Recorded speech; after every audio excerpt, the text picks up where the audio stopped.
Magandang araw! Sa ating aralin ngayon ay samahan ninyo akong maglakbay pabalik sa panahon ng kolonyal sa Pilipinas, kung saan ang saya, ingay at kulay ng isang perya ay nagsisilbing salamin ng lipunang ginagalawan ng mga tauhan sa El Filibusterismo ni Dr. Jose Rizal sa Kabanata 17 na pinamagatan ang Perya sa Quiapo. Hindi lamang aliwan ng ating matutunghayan, kundi pati ang tunay na muka ng kapangyarihan, pang-aabuso at pagkukunwari ng mga taong may impluwensya sa lipunan. Handa na ba kayong tuklasin kung paano ginamit ni Rizal ang isang masayang tagpuan upang ilantad ang malalim na mensahe ng kanyang nobela? Halina't ating simulan ang pag-aaral ng Ang Perya sa Quiapo.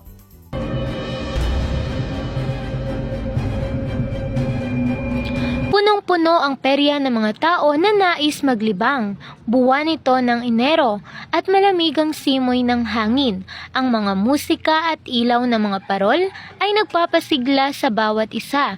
May mga mahabang hanay ng mga tindahan. Sa gitna ng lahat ng ito ay ang mga kawani, kawal, praile at estudyante ay salu-salubong. Halos magtulakan at magkatapakan. Palibhas ay nagkakatuwaan. Maririnig ang tabe-tabe ng mga kutsero. Magkakasama sina Padre Camora, Padre Salvi at Bensaid. Habang nasa kalye, tila nakaakyat sa langit si Padre Camora sa pagmamasid sa magagandang dalaga. Nagkukunwari siyang natitisod upang masagi ang mga dalaga. Kinikindatan at pinangmumungayan niya ito ng mata. Nang mapadaan si Paulita na kasama sina Isagani at Doña Victorina na ibulalas ni Padre Camora, Ang ganda! Anong ganda! Ang nobyo pala niya ay ang kagalit kong estudyante. Salamat siya at hindi naging taga roon sa bayan ko. nakarating ang magkakasama sa tindahan ng mga nililok na tau-tauhang kahoy na yari sa Pilipinas. Marami sa mga ito ay kahawig ng mga praile. Narito si Padre Camora. At sino naman ang kamukha ng larawang ito, Bensay? Ano? Hindi ba ulo lang nakaisip niyan? Napansin din nila ang isa pang nililok na kahawig naman ni Simon. Tuloy, naging paksa ng kanilang usapan ang mag-aalahas. Nasaan si Simon? Dapat bilhin niya ni Simon. Putres, napakakuripot ng Amerikanong yan.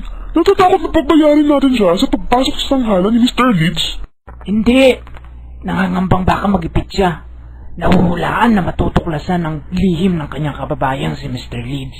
Kaya't nagmaang-maangan na.